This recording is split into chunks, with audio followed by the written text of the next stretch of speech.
Welcome to Amra's Armchair Anecdotes. I'm Amra Pajalich, writer, teacher and storyteller. Pull up a chair and let's dive into stories about writing, life and lessons learned, sharing wisdom from my armchair to yours. You can find the episode show notes, your free episode handouts and my how-to guides at amrapajalich.com/podcast. And now it's time to dive in. Welcome to Amra's Armchair Anecdotes. Today I'm interviewing Tania, who is a passionate educator and co-founder of Rakata, Melbourne's vibrant Cuban dance crew. With a teaching career spanning nearly 3 decades, she blends her expertise in education with her love of Cuban salsa and reggaeton. Alongside her partner Jean, she has performed at major Latin dance festivals in Australia and New Zealand. She's trained with renowned Cuban artists both locally and in Cuba. She brings an inclusive high-energy workshops to schools and communities, empowering dancers of all levels.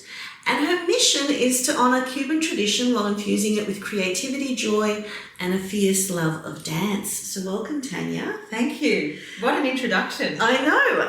It's always interesting when someone does an introduction, you're like, oh, that's me. That's me. I sound amazing. Yeah, because we don't get that very often in life, do we? No. We just walk into a classroom and we're like, I am so-and-so, and you No. start doing your thing. No. Yeah, so having an introduction is like, yes. So your life has been marked by great transition and pivots. When you were 30 years old, you were a mother to 3 young children and you decided to go to a dance class. So how did this decision change your life? Well, at the time it was the only thing that I was doing for myself, and I thought an hour a week sounded amazing, away from the kids and the husband, and just to do something for myself. It has started a whole new path for me, because from that one dance class I became a performer with that dance crew. I met other dancers and other dance teachers. I then started assisting, and I was already a teacher at that stage, so then I was asked to teach classes. I met my now husband. We've been together for almost 17 years and we've had dance schools, companies, performance crews, all of it together. Yeah, and I just love that, where you're like a mother and feeling overwhelmed with all of that and just searching for a part of yourself. And you just do this one thing. Just this one dance class. And I was 30 and I was a mother of 3, and I sort of had the idea that if you were going to be a dancer, any sort of, be any good at it, you had to start when you were 3 and you had to do ballet and classical and then have a lifetime. But I found Cuban salsa, and Cuban salsa is a street dance. It's very heavily into being a cultural dance, not a ballroom dance.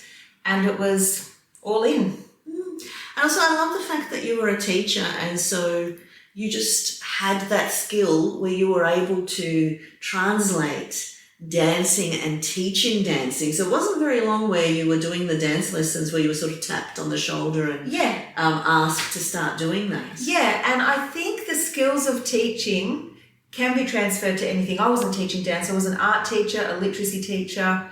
I think I was still a primary school teacher. Yes, I was. I was still a primary school teacher at that stage.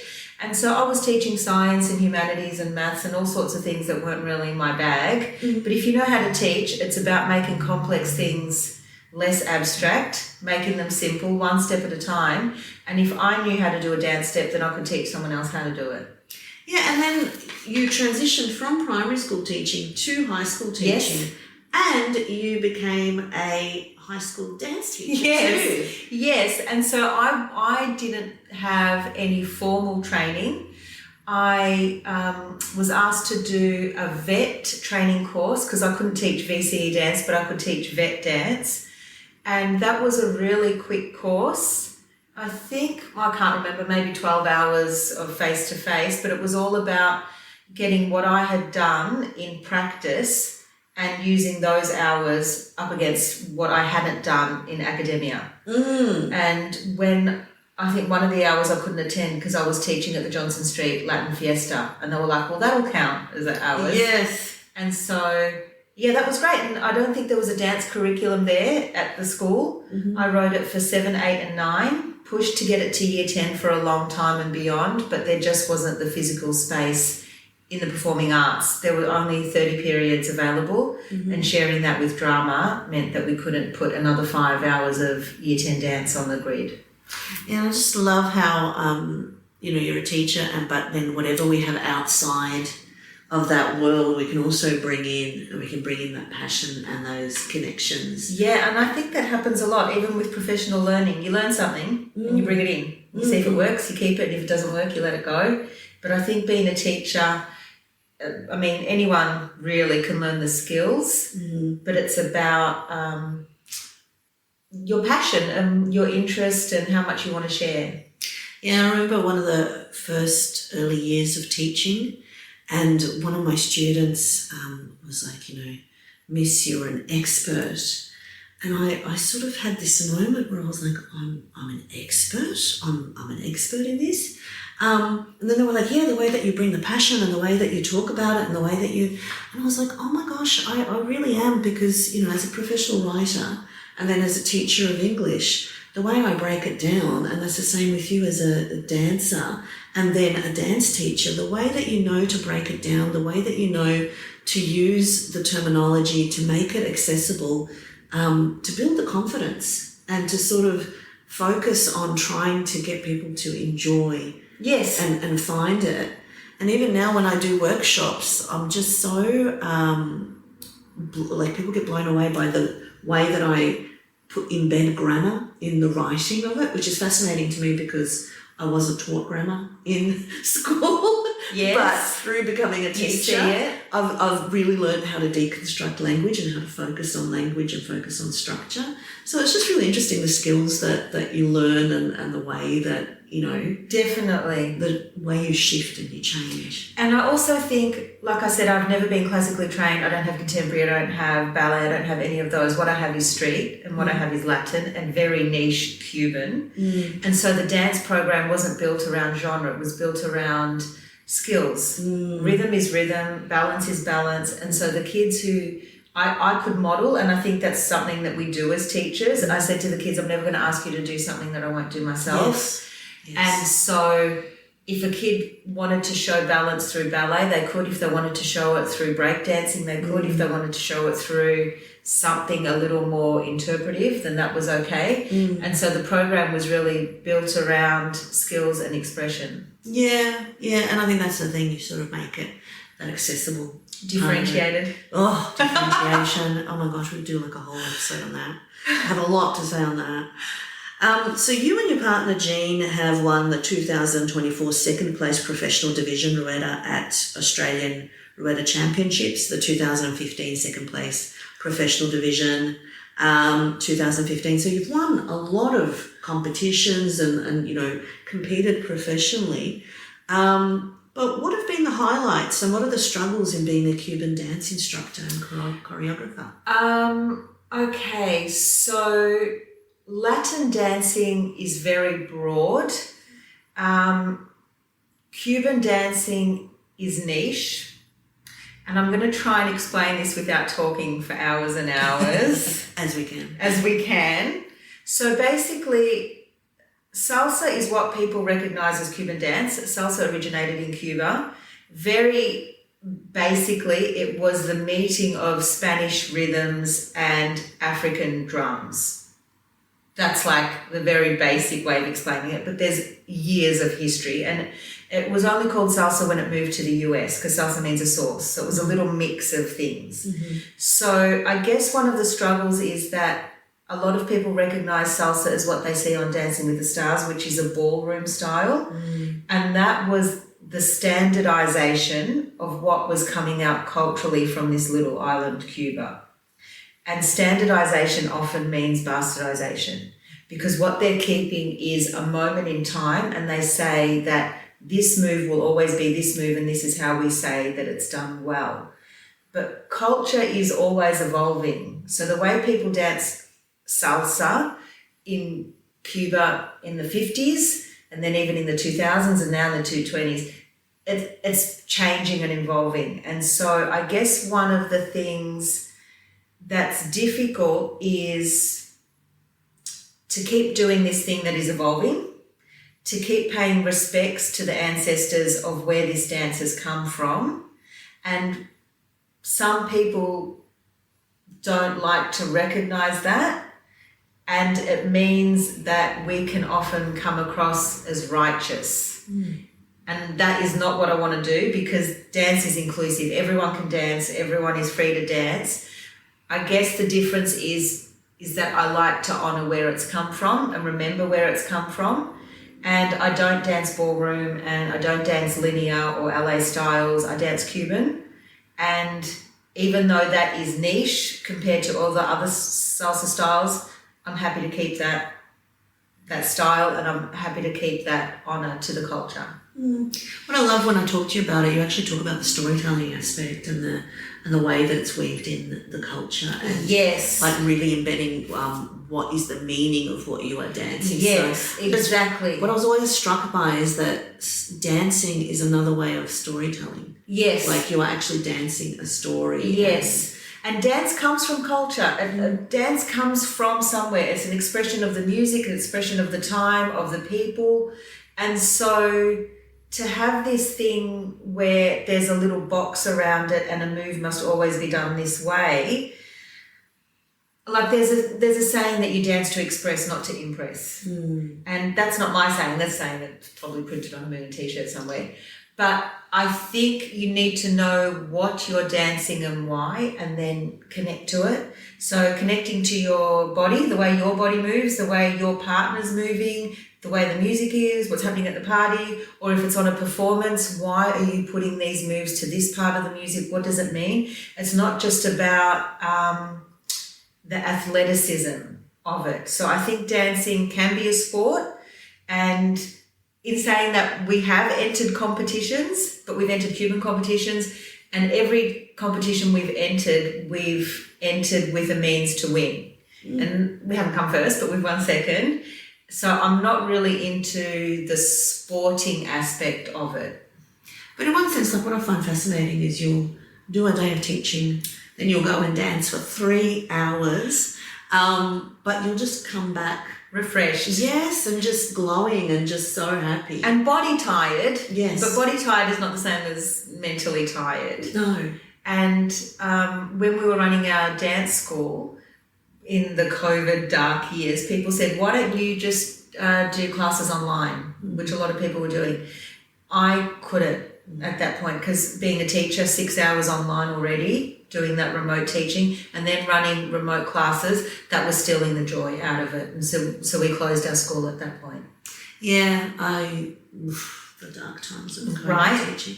Although having said that, now delivering writing courses, I'm doing it a lot more online.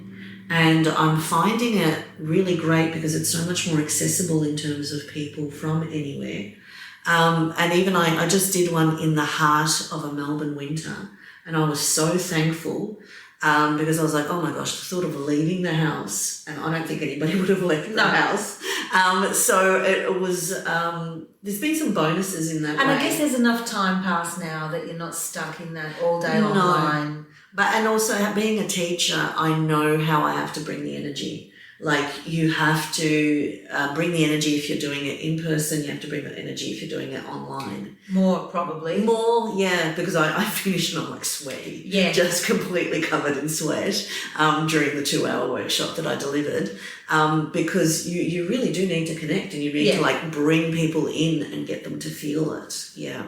So, yeah, pros and cons. Now we can appreciate those. So as director of Rakata, you are running your own dance studio with Jean, who's your partner in dance and life. What are some lessons that you have learnt in running a business? Okay. Your business is difficult. You're actually dealing with dance crews and with people and politics. And with me as an author, I'm like, I'll just do my thing and then I'll leave. I run workshops and stuff, but it's different. Like you've actually got to work with people. I think one of the biggest lessons is that we need to recognise our own worth and our own value, especially when we were starting as new kids doing Cuban dance. I have an Italian background. Jean has a Filipino background. We don't look Cuban. People were offering to hire us for no cost. Like they'd say things like the exposure will be great, which I understand at the start. We were taking gigs for not a lot of money, but then we sort of came across people who were doing it for free. So people would say, we can hire you and pay you $100, which is really not much. And we'd say, no, we're worth more than 100. We charge this much. And we didn't want to undercut ourselves. Yes. But there were people who were willing to do it for free. And then we were thinking, oh, we're missing out on business. We're missing out on taking connections. We're missing out because people are willing to undercut. And that lesson was in learning, well, if that's how they see their value, that's on them. We don't want to bring our price down because someone can't recognize what we do. And now that we've been doing it for a long time, so I've been dancing for 20 years, Jean may be the same. You mentioned in my bio that we have mentors who are really Cuban masters here in Melbourne, that we've gone and trained in Cuba as well. So coming back to that lesson, we know what we can bring. We know the energy. We know even if it's a 3-minute performance that we're bringing, that's hours of choreographing. Before you get to the choreography, there's hours of listening to music. Then there's things like, how can we qualify this dance class that we did with someone and we took that little bit that we're now putting in this choreography and we paid hundreds to do that. So that's been a big lesson. If the gig is right for us, we also do community gigs for a much lower price. So it's not just always about the money, but how much can we bring and what are we worth in our time? The other thing is that Jean and I are also life partners, not just dance partners. So looking after ourselves and each other has been really important. We've had lots of students who come and go. And of course, because we're only a little bit of their dance journey, but there were times when we were investing so much in the students, on keeping loyal students and making the students feel like family and becoming friends, but then understanding they also have to go and move on. Mm-hmm. So the lesson is, Jean and I are Rakata. We will always look after ourselves and each other. And if it works to have students with us, then great. But there have been times when we haven't, and there's still the two of us and we can make it work. Mm. I think that journey of learning your worth is such a big thing when you are in the arts, because everyone knows the value of arts and how important they are, and we immerse ourselves so much. You know, we love our TV shows, our podcasts, our movies, our music. This is all art. Writing, all art. We appreciate it. It gives us that sense of worth and life. But when you are the producer, you're constantly fighting that battle. Yes. Because we love it. Yes. And we just want to do it. Yes. But then people want to, almost exploit it. Yes. And they want the benefit from it without remuneration. And, I'm sure, I'm wondering if you can relate to this, where it's like, you know what, I want to write. I'll write for myself. That will make me happy.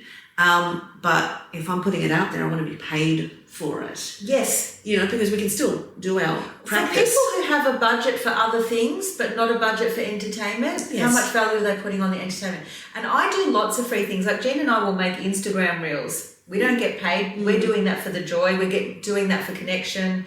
We're doing that. It's a really cool song. There's a really cool dance. There's a trend. Let's get on it. Let's have fun. I'm not asking for money for everything I do, but if someone is running an event and they're willing to pay for caterers and they're willing to pay for venue, but they're not willing to pay for entertainment, well, that shows how much value they're putting on it. And yes. If they want to get someone for less, then they're free to get someone for less, and there's no hate on that. Mm. But we know how much we bring.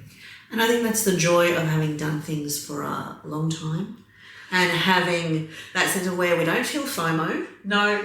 We don't need it. If someone else wants to do it, good on them. That's right. But we are not going to do it without having that, remuneration. And, you get constantly, like I get people reaching out on, LinkedIn. I had one guy where he's reaching out about writing something, and I'm like, I'm at the point now where I will start that conversation and I will say, what is the remuneration? Yeah. Because it takes a long time. I have been tricked I have had people present things as if they were a professional gig, and then I realised afterwards I'd volunteered, but I hadn't been asked to volunteer. I had actually been manipulated. Exactly, and it's different. Yes. And if someone says, this is a community gig, we're running it for a charity, we're not paying, would you like to offer a dance class, a dance performance, then we have the choice to say, yes, we'd like to support this charity, or no, that's not for us. Yeah. And so now when people ask for performances, especially around Christmas time, everyone wants a dance class or dances or something fun.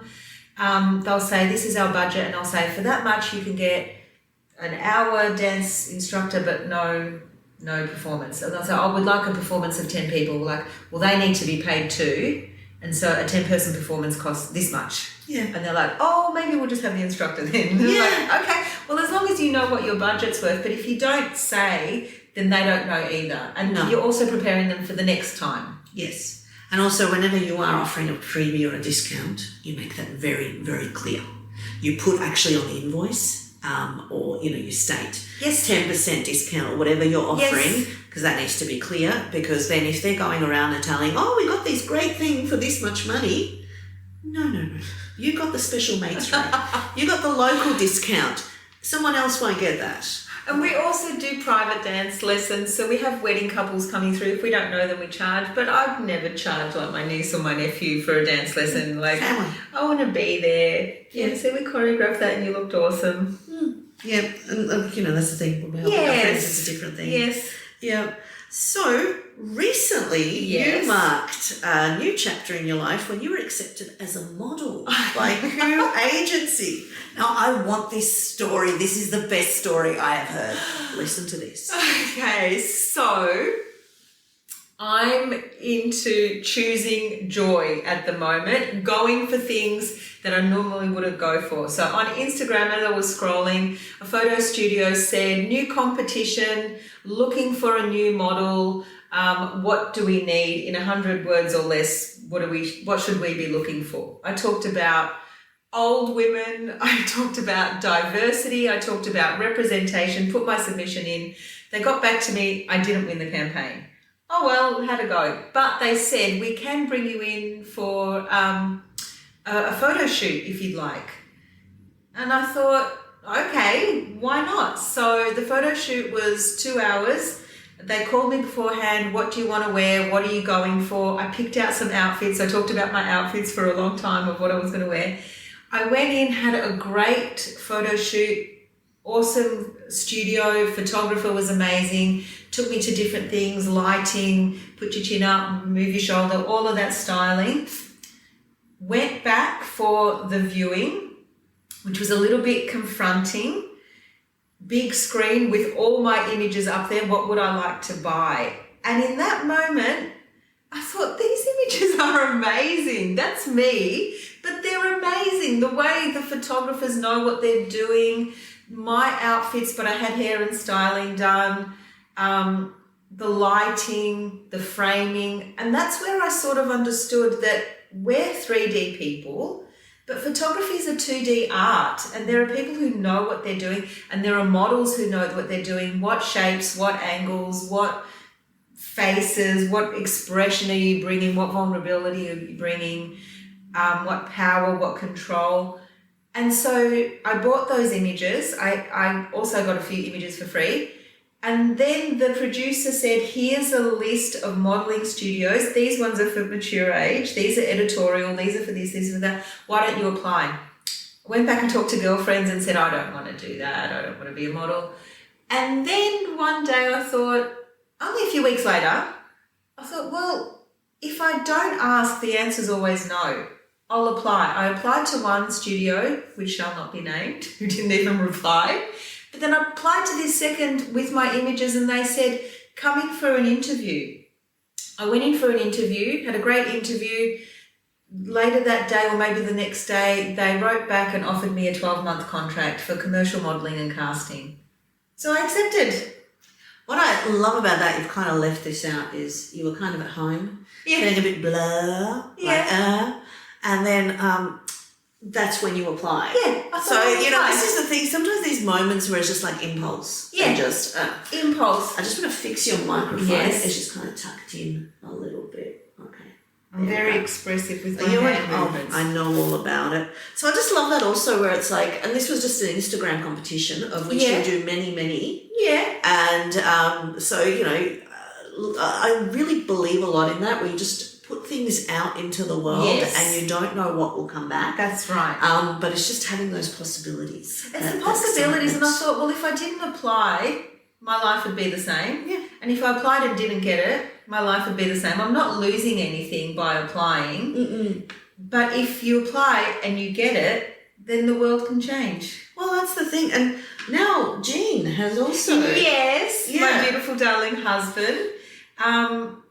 I think he was just inspired by my story because we sort of have an idea. Well, I, grew up in the 90s and there was Kate Moss and there was Naomi Campbell and there was Claudia Schiffer, and if you didn't look like them, you weren't a model. Mm. But now the world has opened up and people of all shapes, sizes, ethnicities, backgrounds, ages want to be in front of the camera, and people want to see that in front of the camera. And so Jean went and had a great time with a photo shoot because really great images, and then thought, well, I'll apply to the same agency. And so he applied, got an interview, and now has been offered a contract as well.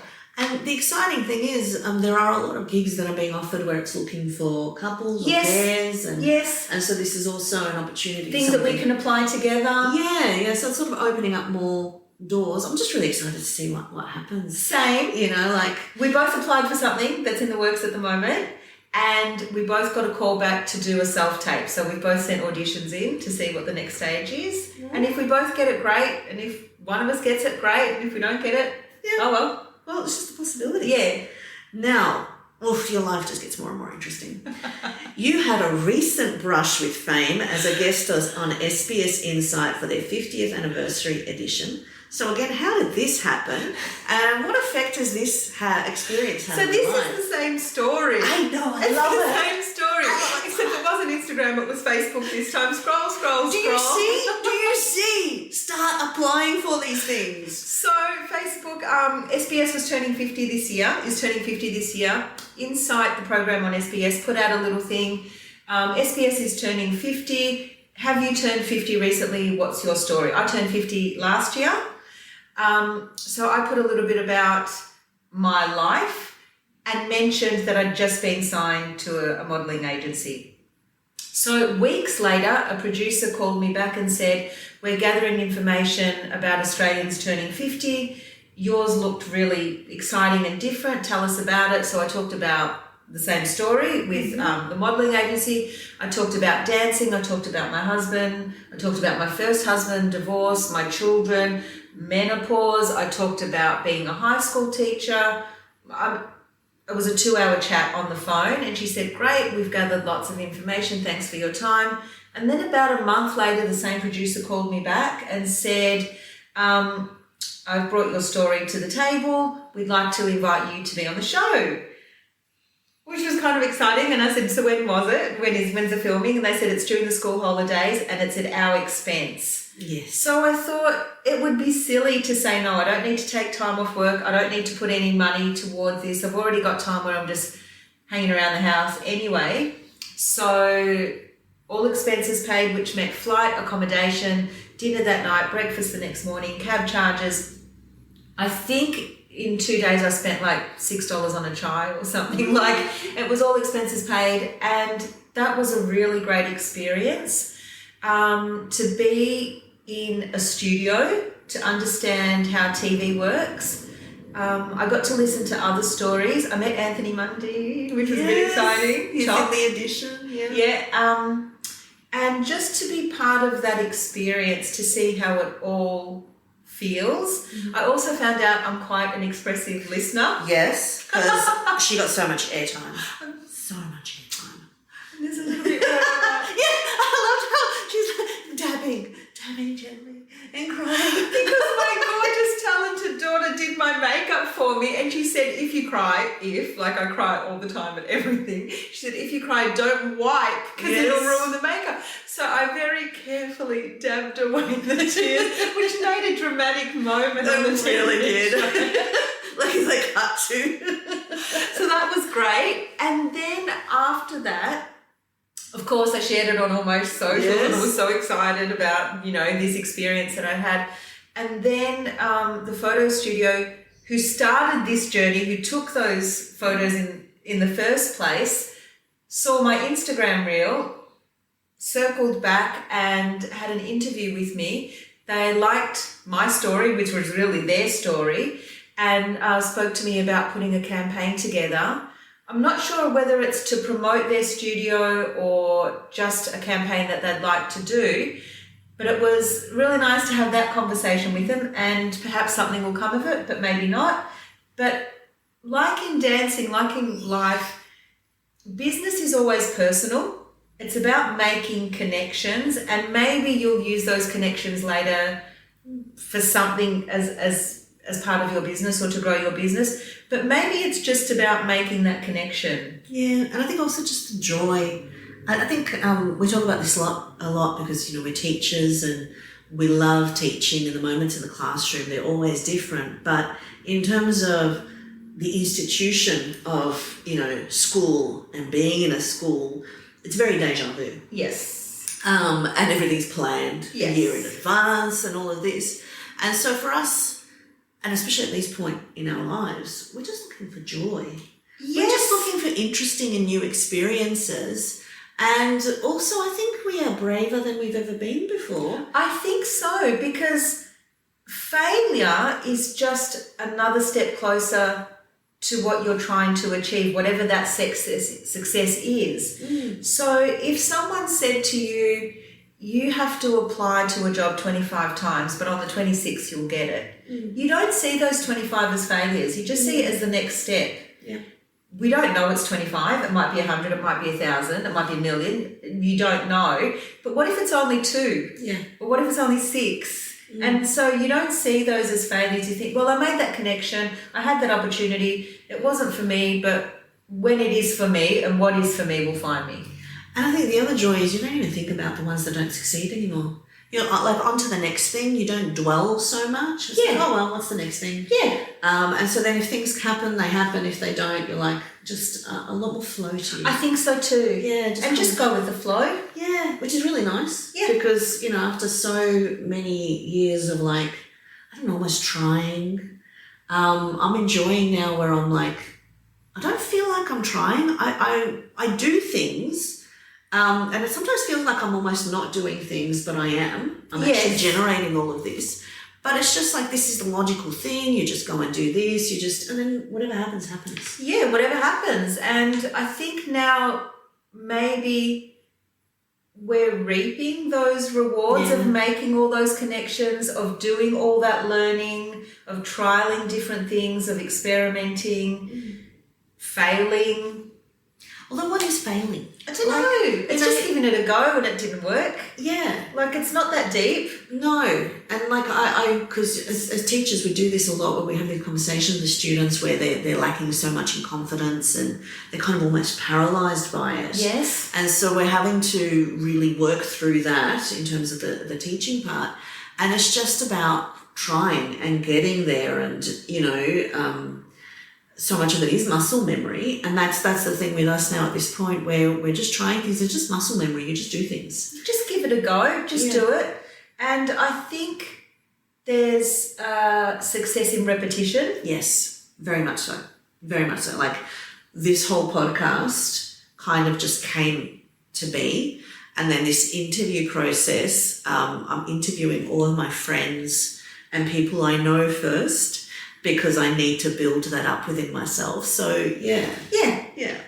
Now, what are some pros and cons? Sorry, just to transition. Yes. Like in a sense, we sort of talked about it, like the pros and cons about transitioning into midlife. So I think we've kind of touched on that. Yeah, definitely. Less fear. Yeah.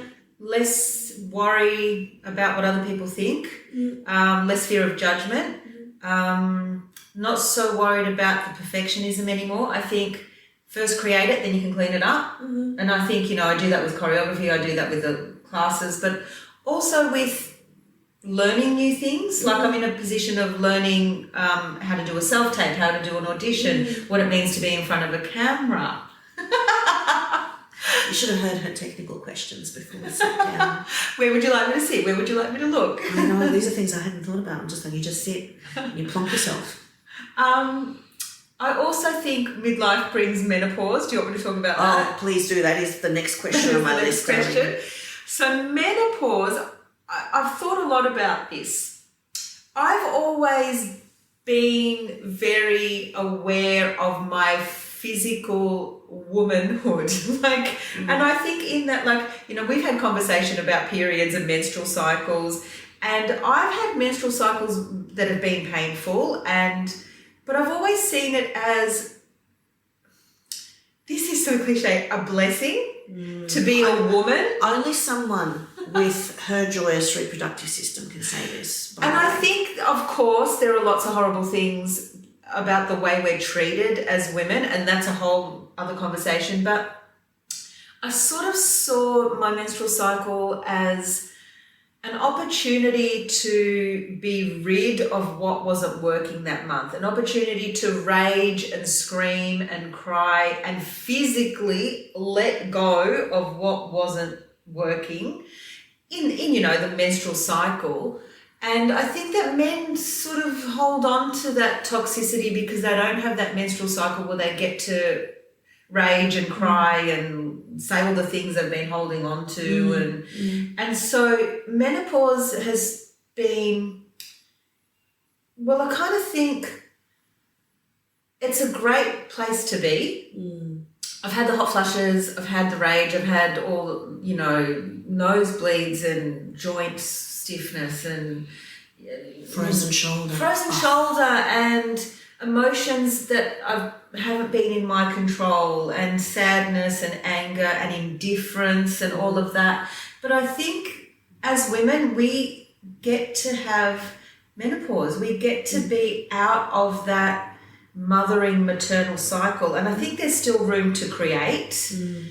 But there's something about leaving the maiden and embracing the crone.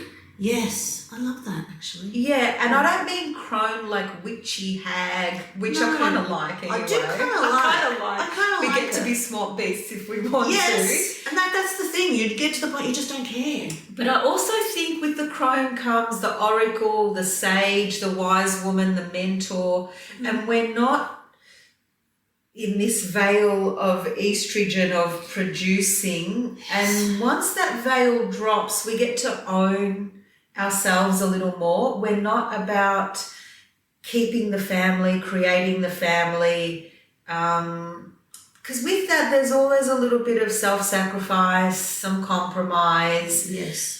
Keeping the unit together. Putting yourself second. Not even second, not even on a list, write a list of all the people you love. When do you get to write your name on it? Yeah. And I think there's something in, I don't mean being selfish, but I know that there's a little bit of every day if you can make someone's life better, that's great. But what if some days it's your life? Yes. And that's what I'm enjoying, putting myself first. Actually listening to my voice, listening to what I want. There's a joke in my house. I'm a bit of a narcissist, turning into a bit of a narcissist. And I'm like, yep, love it. I want it. Yeah, I think we should reclaim a little bit of that. And I think in menopause, that's the time. Yes. Yeah. And, it can be little things like, what do you want for dinner tonight? I don't mind, you cook. Or it can be, I really feel like chicken. Like it's such a little shift. Yes. And then there are big things. There are women who are divorcing during this time. Yes. There are women who are making career changes. Yeah. There are women who are sadly becoming homeless because everything is upside down.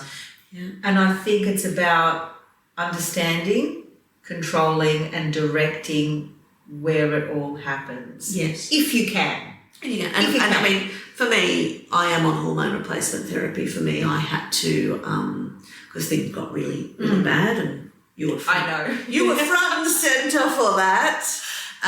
mentor, counselling me through on a daily basis, and I was this close to divorce. But sometimes, you're crazy, right? Sometimes those conversations just embrace the crazy. But things are better now, and now I can find the joy in it. But there are a lot of women in my position who do need the hormone replacement therapy, who do need the support and the pharmaceutical support in order. Definitely. And then there are women like you who don't. And I'm so happy for you. It's a very, and there's also a correlation between you always had great things with your reproductive system, easily felt pregnant, the regular cycle, the nice light cycle, and then people like me who had difficulty getting pregnant. My cycle was always, off, very heavy. I think I had endometriosis, so always a lot going on. And I think that's recognizing that I have been very blessed in that area, and I'm aware of where my body is.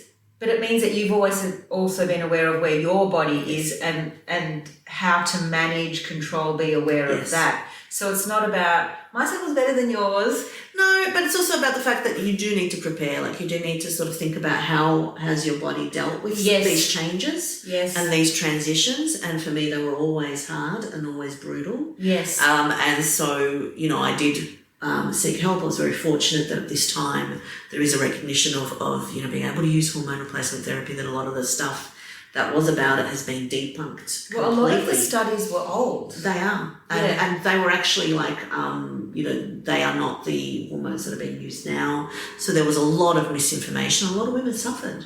So I'm very thankful to be at this time where I'm getting the benefit and of I think it's our generation. Yes. We're not a voiceless generation. No, and we are not accepting it as, because there's so much misogyny in medicine, so we're not accepting it. No. We're not going, no, that's fine. Accept the pain, it is what it is. Yeah, it's no, we deserve a good quality of life. We deserve a good third act. Yes. Because this is the thing, this is the time for the third act, and this is the time to still be fabulous. Yes. And to do fabulous things, And you don't have to be a maiden, you can be a crone. Yes, and to be a fabulous crone. Yes. Thank you. Yes. In the swamp.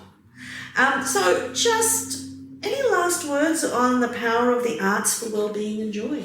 Well, I think people take them for granted.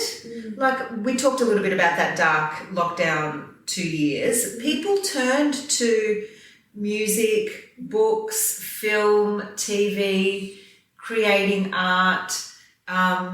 Anyone who was on Reels or TikTok at the time was a dancer. And I was like, yes, this is what we should be doing. You don't need a degree to have fun, to choose joy. You can start painting, you can start writing, you can do all that. So it was a light in the dark times, but also when people want to celebrate. Let's go see a movie. I read a really great book. Do you want to do this? Come dancing, pick up an instrument, make music. And we should be celebrating that the arts are here. I think it's what makes us human. I think when you have a little bit of spare time and you don't need to work an extra shift and you don't need to cook a meal and you don't need to, people then turn to, what if I made something? Or what if I went back and picked up the knitting needles? Or what if and so I think it would be lovely if AI eventually took all our jobs and we could just play. We could play and the government would look after us and give us shelter and food and all the things we needed. Well, there is more. There are some places in the world now where they are offering a living wage because there literally are not enough jobs. For people. Right. So for me, it's fantasy. But I also grew up with Sarah Connor, so I'm a little bit wary of it. You're wary. I'm actually, that's the thing also, this time of life and this ability to sort of try things, it's also about play. It's also about just doing things for the fun and for the joy and just almost, it's irrelevant, the result. It's just the actual process. Yes. Just trying and having fun and just doing something different and also learning new skills. Like I'm loving learning new software packages and learning new things. Me too. Yeah. The learning is exciting because it's new. I'm sure it does something amazing to the brain, the learning. Yeah. As does dancing. Yes. Everyone should be dancing all day, every day. At least starting the day. Well, dance in the car. I do my dancing in my bedroom. Yes, when no good. one sees. Great.